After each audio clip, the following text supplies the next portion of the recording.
je ne sais pas ce qu'on appelle parti de vieux. Si nous sommes au PCT, c'est justement pour apprendre parce que le PCT est une très grande école. On voit des étrangers mépriser les autochtones, comme chez nous, où les Congolais sont méprisés par les Chinois, par les Libanais, ou même on peut voir aussi si, par exemple, quand il y a l'Aïd, si nos frères De l'Afrique de l'Ouest ferment les magasins parce qu'il y a l'Aïd ou parce qu'il y a une autre fête, les Congolais ne vont plus manger. Maintenant, en ce qui concerne notre dépendance à la consommation extérieure, effectivement, c'est un problème assez préoccupant. Oui, c'est grave. Je me suis rendu récemment compte que l'œuf, je parle de l'œuf, produit au Congo-Brazzaville, est plus cher que l'œuf importé du Cameroun. J'ai l'impression que le passeport, c'est devenu comme le caviar. Le passeport, c'est devenu une pièce rare, avec un prix exorbitant. Il faut comprendre une chose. Le Congo n'est pas producteur de passeports. Les passeports sont produits en Allemagne. Pour 2026, c'est qui ton candidat pour les élections présidentielles? Mon candidat est le candidat naturel. Là, cela n'engage que moi. Oui, c'est personnel. C'est même l'occasion pour moi, ici, devant ton micro et ta caméra, de solliciter avec beaucoup de sensibilité, sachant que la tâche n'est pas des plus aisées possibles, la candidature du président Denis Sassou Nguesso. Mais aujourd'hui, les jeunes disent que plus de 40 ans au pouvoir, il serait temps de laisser la place à un dauphin ou à la nouvelle génération. D'entrée de jeu, je t'ai parlé de mon adhésion au PCT, je t'ai parlé d'expérience. Okay. Sans fausse modestie. Qui, au Congo-Brazzaville, incarne expérience? Qui rassure? Qui protège? Mieux que le président Denis Sassou Nguesso? Je n'en connais pas.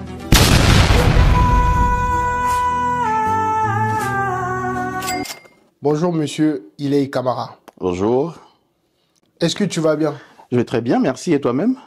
Si tu vas bien, je vais aussi bien. C'est parfait alors. Est-ce que tu peux te présenter, s'il te plaît, pour les personnes qui vont te découvrir dans mon podcast? Bon, il n'y a pas grand-chose à dire sur moi. Il est Camara, conseiller départemental à Ifondo, c'est dans le département de la Likwala.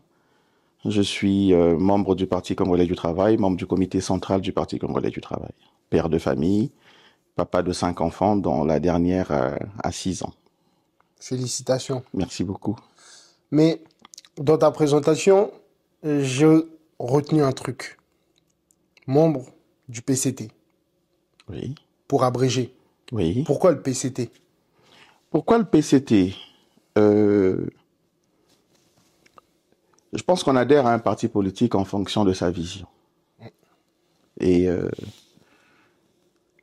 j'ai observé pendant longtemps le paysage politique du Congo et je me suis senti aspiré et absorbé par la social-démocratie qui est la doctrine fondamentale du Parti congolais du travail. C'est un parti qui a vocation pour servir, c'est un parti qui a vocation pour relever, en dépit des défis qui sont les nôtres, qui ne sont pas les moindres. Mais je sens que au niveau du PCT, la sérénité, la combativité, surtout la représentativité nationale, sont des valeurs intransigeantes. Et je m'y sens bien. Mais moi, la plupart des jeunes avec qui je discute me disent que c'est un parti de vieux. Mais pourquoi les jeunes, vous ne pouvez pas créer votre parti? Or, le PCT, bien sûr, et il y a des oui-dire qu'il y a beaucoup d'animosité entre jeunes dans le parti. Ok, alors, j'ai retenu, je pense, 2 questions. Oui. La première, Il y a une question et une sous-question. Il y a une question et une sous-question. Ouais. Donc, je vais répondre à la première, qui est celle Parti de vieux. parti de vieux. Je ne sais pas ce qu'on appelle parti de vieux. Si nous sommes au PCT, c'est justement pour apprendre parce que le PCT est une très grande école. Ok. En ce qui concerne la guéguerre, la pseudo-guéguerre qui existe entre jeunes, bon, ce sont des réalités qui existent, je pense, partout, mais je reste convaincu que ces querelles-là n'ont pas de place au sein du Parti congolais du travail. J'ai personnellement moi-même été victime de certains comportements venant de certains camarades, mais bon, ils ont leur raison, je ne les en veux pas et je ne perdrai surtout pas mon temps à tenter de combattre ce qui n'a pas lieu d'être combattu. Parce que je reste persuadé quand même qu'un homme ne devrait pas parler d'un homme, surtout pas en mal. Pourquoi? Il faut laisser la terre juger, il faut laisser les décideurs du parti juger eux-mêmes, et ça sert absolument à rien, c'est inutile. Nous avons, je pense, un objectif commun, c'est de faire triompher les idéaux, c'est de faire triompher la vision du Parti congolais du travail. Et rajouter à cela la vision du camarade Denis Sassou Nguesso, président du comité central du parti, président de la République, à qui nous avons juré fidélité. Là est notre mission. Le reste, pour moi, n'est que diatribe, n'est que jérémiade, n'est que stupidité. Mais est-ce que le PCT a toujours une reconnaissance envers le feu Maria Ngouabi, paix à son âme? Cela va sans dire. Nous commémorons tous les 31 décembre. D'accord.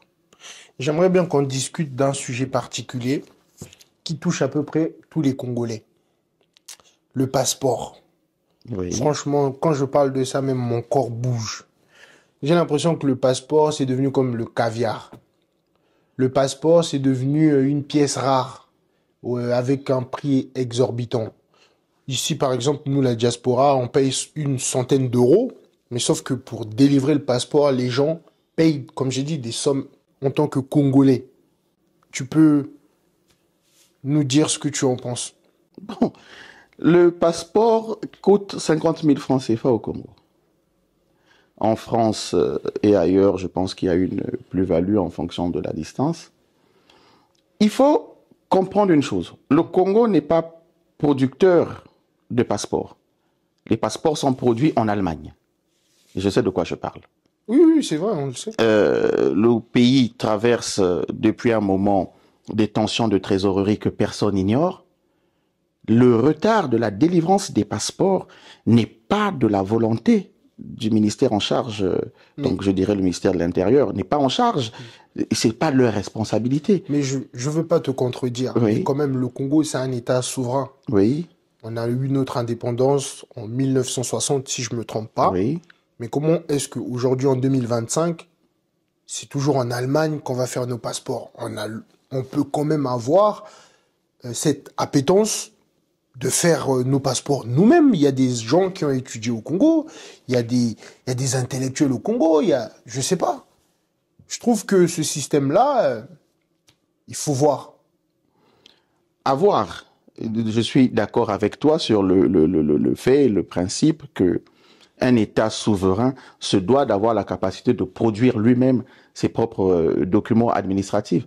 Et je reste persuadé que cela est déjà quelque part dans un laboratoire en train d'être concocté pour qu'on puisse nous produire un jour des résultats probants là-dessus. C'est effectivement quelque chose qui viendra désengorger toutes ces situations catastrophiques. Et je suis d'accord avec toi, catastrophiques. On espère, parce que ça commence à faire de trop. Tu sais, il y a... Pour moi, dans l'histoire du passeport, il y a la corruption, parce qu'il y a des gens, tu m'as dit tout à l'heure, c'est 50 000, mais il y a des gens qui me disent qu'ils payent 150, 200, 300 000 pour l'avoir le plus rapidement. Là, il y va là de leur propre responsabilité. J'ai envie de te dire, oui, j'avoue. Pour quelle raison est-ce que le Congolais continue à cultiver cette notion de corruption? C'est vrai. Il faut arrêter ça. D'accord. C'est vrai, je suis d'accord. Voilà. Ils ne sont pas à plaindre ceux qui se lancent dans ce genre d'aventure. C'est vrai. Et le deuxième sujet, avant de passer dans le vif du sujet. La consommation externe des Congolais. Aujourd'hui, tu sais, je t'ai envoyé une vidéo où je parlais, où j'essayais de comparer l'Afrique et les pays du Golfe qui ont eu leur indépendance plus d'une décennie après nous. Mais les autochtones dans ces pays-là, tout dépend d'eux. On ne voit pas dans les pays du Golfe, par exemple au Qatar, ou dans les villes comme Dubaï, où on voit des étrangers mépriser les autochtones, comme chez nous, où les Congolais sont méprisés par les Chinois, par les Libanais, ou même on peut voir aussi si, par exemple, quand il y a l'Aïd, si, bon, j'aime pas utiliser ce terme-là, Westaf, si nos frères De l'Afrique de l'Ouest ferment les magasins parce qu'il y a l'Aïd ou parce qu'il y a une autre fête, les Congolais ne vont plus manger.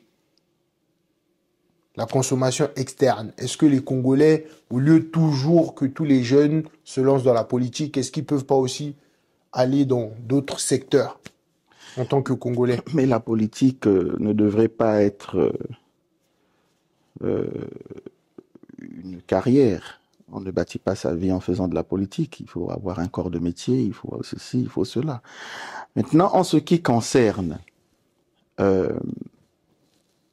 notre dépendance à la consommation extérieure, effectivement, c'est un problème assez préoccupant. Oui, c'est grave. Je me suis rendu récemment compte que l'œuf, je parle de l'œuf, produit au Congo-Brazzaville, est plus cher que l'œuf importé du Cameroun. Il y a un problème. C'est grave. C'est extrêmement grave. À cela, il faut rajouter aussi le fait, ne nous voilons pas la face. Nous, les Congolais, nous ne sommes pas commerçants. Nous n'avons pas ça dans nos gènes. Oui. Très sont rares les familles au Congo qui ont brillé dans le commerce, dans le monde des affaires. C'est pas dans notre ADN. La plupart sont étrangers. C'est pas dans notre ADN. Mais qu'à cela ne tienne, il existe des textes au Congo qui donnent l'obligation aux communautés, aux mairies, aux communes, de laisser les artères principales commerciales au sujet congolais. Les étrangers en arrière. Mais jusqu'à aujourd'hui, triste est de constater que ces textes qui datent de Mathusalem ne sont jamais appliqués. Posons-nous les bonnes questions. Oui. Est-ce qu'on est là pour faire la part belle au sujet étranger? Ou est-ce qu'on est là pour relever notre économie avec nos compatriotes? Il y a un problème aussi, c'est qu'aujourd'hui, le Congolais, même s'il y a un autre Congolais qui vend, il va préférer consommer le produit d'un étranger. Le Congolais n'a pas cette conception, le soutien. Il y a un mal-être dans la communauté congolaise. Le Congolais ne soutient pas le Congolais. Moi, les gens qui regardent mes vidéos, la majorité, c'est pas des Congolais. C'est triste et ce constat est réel. C'est la raison pour laquelle je parle très souvent du reformatage du logiciel de conscience congolais.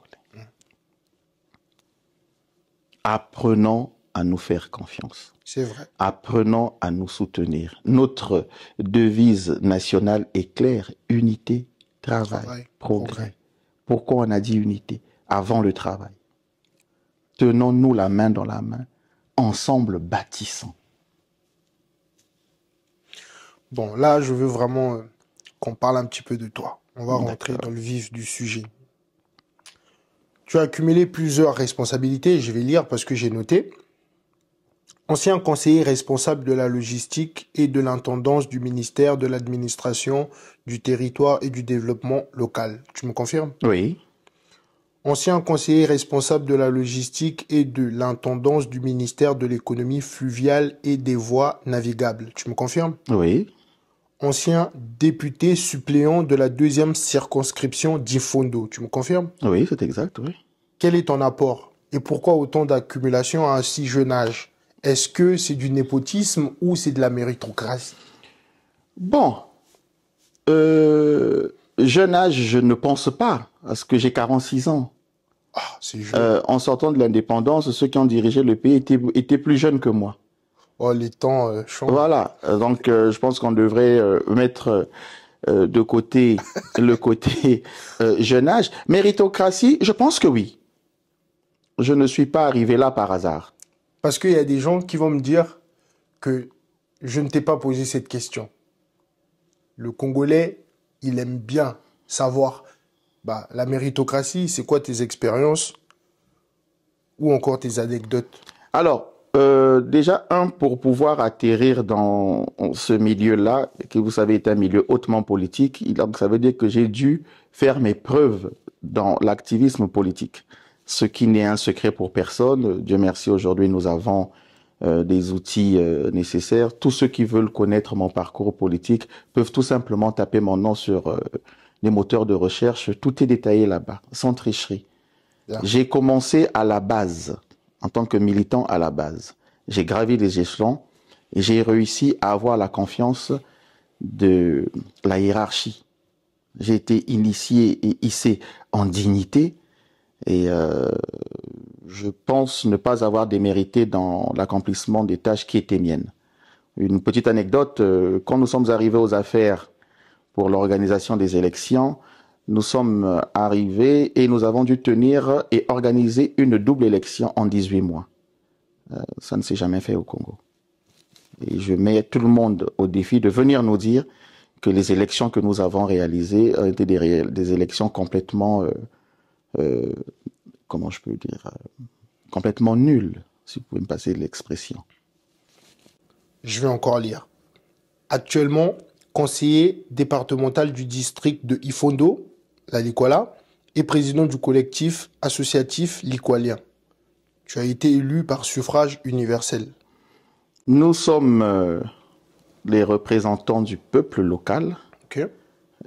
En tant que conseiller départemental, c'est le Parlement local.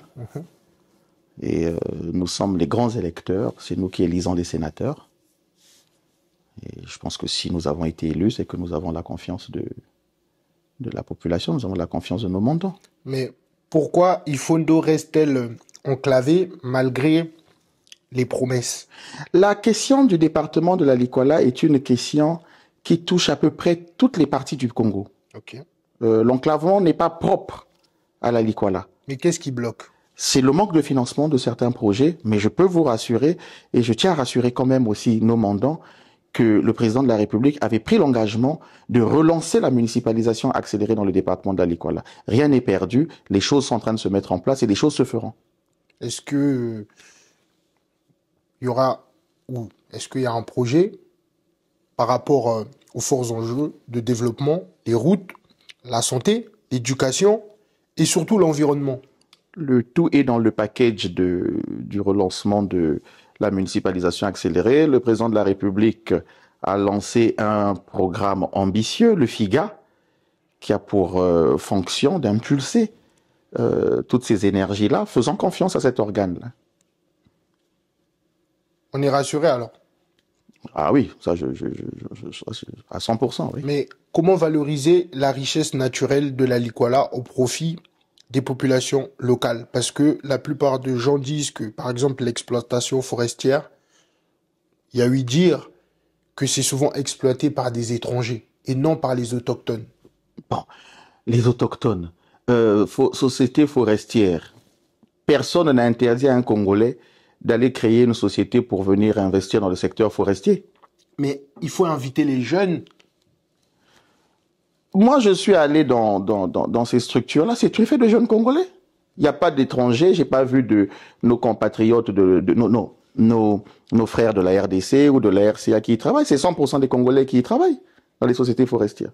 Mais par exemple, par rapport à la biodiversité exceptionnelle des espèces rares, est-ce qu'il y a toujours des éléphants, des gorilles, des antilopes là-bas?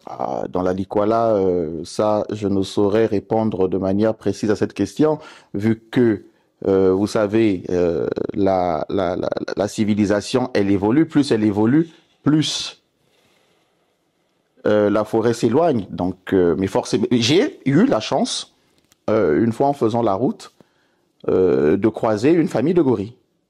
Ah bon? Je quittais Brazzaville pour Ifondo, oui. Parce qu'il y a une... J'ai croisé des gorilles, j'ai croisé des éléphants. Mais Ifondo est aussi situé sur l'Ubangui. Oui. Le fleuve, il est vraiment stratégique, vu Oui. qu'il y a 3 frontières. Oui. La République du Congo, Oui. la RDC Oui. et la Centrafrique. Oui. Bon, qu'est-ce que vous avez pu faire par rapport à la sécurité pour éviter les migrations ou des trafics bizarres? Le problème de la sécurité, et en passant, je salue les efforts du ministre de l'Intérieur qui ne ménage alors là aucun effort pour pouvoir apporter des solutions pérennes dans le secteur de la sécurisation de nos frontières. Mais il y a un problème criard de ressources humaines et surtout de logistique. Tu as su le dire, l'Ubangui, c'est le fleuve. Il faut des moyens logistiques importants. En détaillant légèrement ma biographie, tu as dit que j'ai été conseiller logistique et de l'intendance au ministère de l'économie fluviale et des voies navigables. C'est un secteur que je connais parfaitement. Il est quasiment impossible, avec les moyens humains que nous possédons actuellement, de pouvoir couvrir à 100% la sécurisation de notre espace fluvial. C'est assez compliqué. Maintenant, sur le point de vue de la prise en charge du flux migratoire, nous avons des accords et un partenariat solide avec le HCR qui est à pied d'œuvre dans le département d'Adéquola depuis des années. Et je peux te garantir que les choses se passent très bien. On est rassuré alors. Ah oui. Mais là, par exemple, dans mes recherches, les indices de minerais ont été évoqués. J'ai essayé de poser des questions jusqu'à Ifondo. Parce que je devais tourner avec toi, je fais des recherches. On ne fait pas des vidéos juste pour faire des vidéos. Il faut vraiment ramener du costaud. On me dit qu'il y a de l'or, il y a du diamant, il y a du fer. Réalité ou utopie? Je suis au conseil départemental.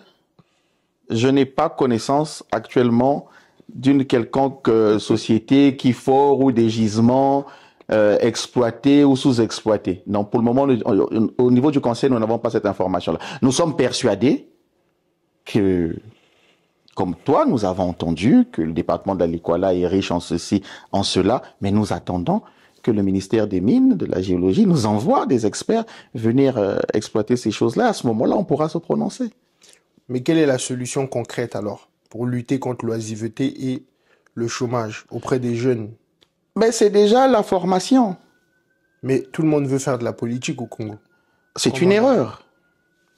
D'abord, pourquoi s'engager en politique? Il y a plein de métiers. Si c'est pour se pavaner, fanfaronner, je pense que ça sert à rien. Parce que contrairement à ce que certains pensent, la politique égale privation. Parfois même de sa propre personne. Parfois même au détriment de sa famille. Nombreux ne sont pas prêts à payer ce prix-là.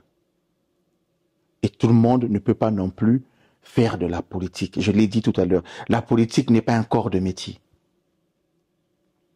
Moi qui parle là, je suis douanier. Ah mais ça, tu ne l'as pas dit.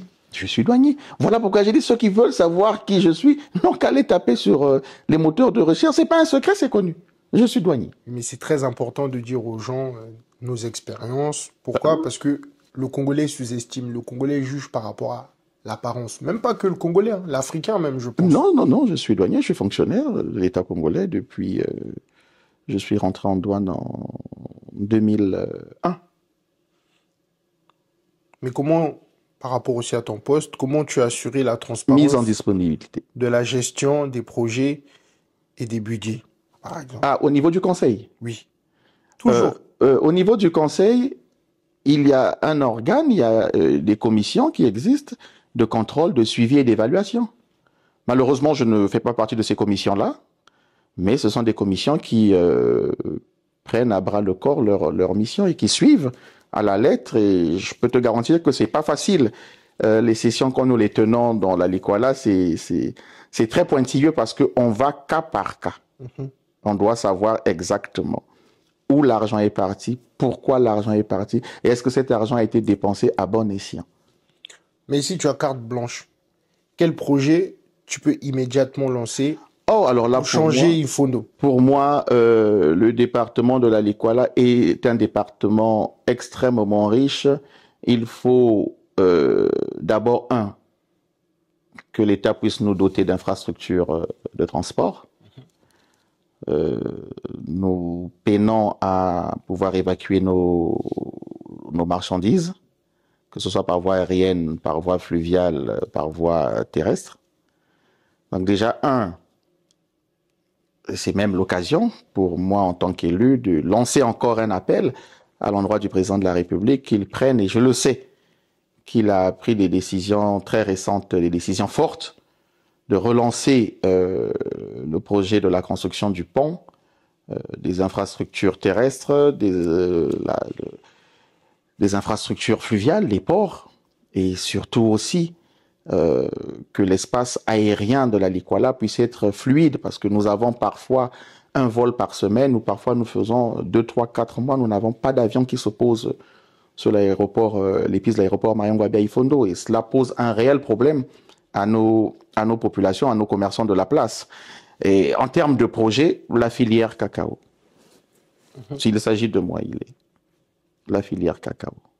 Tu as su le titrer pour 2026. C'est qui ton candidat pour les élections présidentielles? Mon candidat est le candidat naturel. Là, cela n'engage que moi. Oui, c'est personnel. C'est même l'occasion pour moi, ici, devant ton micro et ta caméra, de solliciter avec beaucoup de sensibilité, sachant que la tâche n'est pas des plus aisées possibles, la candidature du président Denis Sassou Nguesso. Mais aujourd'hui, les jeunes disent que plus de 40 ans au pouvoir, il serait temps de laisser la place à un dauphin ou à la nouvelle génération. D'entrée de jeu, je t'ai parlé de mon adhésion au PCT, je t'ai parlé d'expérience. Okay. Sans fausse modestie. Qui, au Congo-Brazzaville, incarne expérience? Qui rassure? Qui protège mieux que le président Denis Sassou Nguesso? Je n'en connais pas. Je vais réfléchir. Certainement, si on a l'occasion d'avoir un autre entretien, je pense que je vais répondre. Mais je me promène toujours avec les fiches d'adhésion, je t'en donnerai une tout à l'heure. Non, mais je réponds toujours aux questions, moi. Je fais pas comme les autres qui disent je réponds pas ou je réponds. Pour l'instant, je n'ai pas un candidat. D'accord. Parce que, tu sais, pour moi, au Congo, il n'y a pas d'opposants. Je ne vois pas vraiment des opposants. Je dois encore faire des recherches. Pour l'instant, t'en as qui vont venir critiquer, mais on sait. L'opposition, on se connaît tous au Congo. L'opposition au Congo brille dans un désordre sans précédent. Au Congo, bon, il y a des gens qui parlent des partis du centre ou autres. Bon, moi, j'y crois pas trop. Moi, je sais qu'il y a la majorité, il y a l'opposition. La majorité au Congo, elle est connue. Mais j'ai envie de te poser la question de savoir, mais l'opposition, c'est qui? C'est ça. Non, et surtout, de nos jours, on entend de plus en plus l'opposition radicale. Mitige. Nous attendons et nous appelons cette fameuse opposition radicale-là à nous bandir un seul candidat. Non, il faut qu'il y ait de vrais opposants. Ben voilà. Pour l'instant, je vois pas encore. Je ne saurais te citer un nom. Et c'est triste, quoi. Donc, il faut arrêter de vivre comme ça. Et il est impératif aujourd'hui que les Congolais puissent comprendre qu'on n'a plus de temps à perdre avec les marchands d'illusions. Même au sein du PCT, le président peut nous donner un dauphin. Pourquoi? Il en a encore la capacité. Et je ne parle pas à sa place. Oui, mais là, normalement... Mais notre souhait à lui, à nous, notre souhait à nous. Mais avec le référendum, il lui reste, je pense, un mandat ou deux. Si Dieu le prête la main et la santé, pourquoi pas? D'accord. Mais bon, on va arriver à la fin. J'aimerais que tu lances un message à la jeunesse congolaise, vu que toi-même tu es jeune. Qu'est-ce que tu peux dire à tes grands frères, tes amis, tes petits frères, tes enfants? Qu'est-ce qu'on peut retenir de toi? Bon, pas grand-chose. Un serviteur de la République, je me définis comme étant un esclave du peuple congolais, de la République du Congo. À l'endroit des jeunes, il est important de sortir de sa zone de confort. Nous sommes en France, ici, toi et moi. Je n'ai jamais vu l'emploi venir frapper à la porte de la maison de quelqu'un. Il faut aller vers l'emploi. Où il faut même créer. Où il faut même créer. Et bon, à ce niveau-là, c'est vrai. Il y a encore des choses à dire sur l'accompagnement des jeunes au moment de la création des entreprises et autres. Mais les choses sont en train de se mettre en place. On voit là un jeune, une entreprise, un jeune, on voit de plus en plus de choses comme ça tenter de prendre forme. Il faut accompagner ces idées-là. Il faut les soutenir. Et les jeunes ne doivent pas vivre dans un état d'esprit défaitiste. Il faut être optimiste. Et je vais m'arrêter là. Bah, merci beaucoup et j'espère que les gens vont aimer notre entretien et à la prochaine, j'espère. Très intéressant et merci pour ton hospitalité. Tu m'as reçu chez toi et j'ai cru que j'étais avec un ami. Mais on est des amis. Tu es un grand frère. Mais... Merci beaucoup en tout cas. Mais merci à toi. C'est très bien de tourner avec des gens comme toi. Tu es vraiment merci bon beaucoup. délire. Merci beaucoup. Merci beaucoup. Et comme je dis, on y arrivera. À bientôt. On est ensemble. Merci.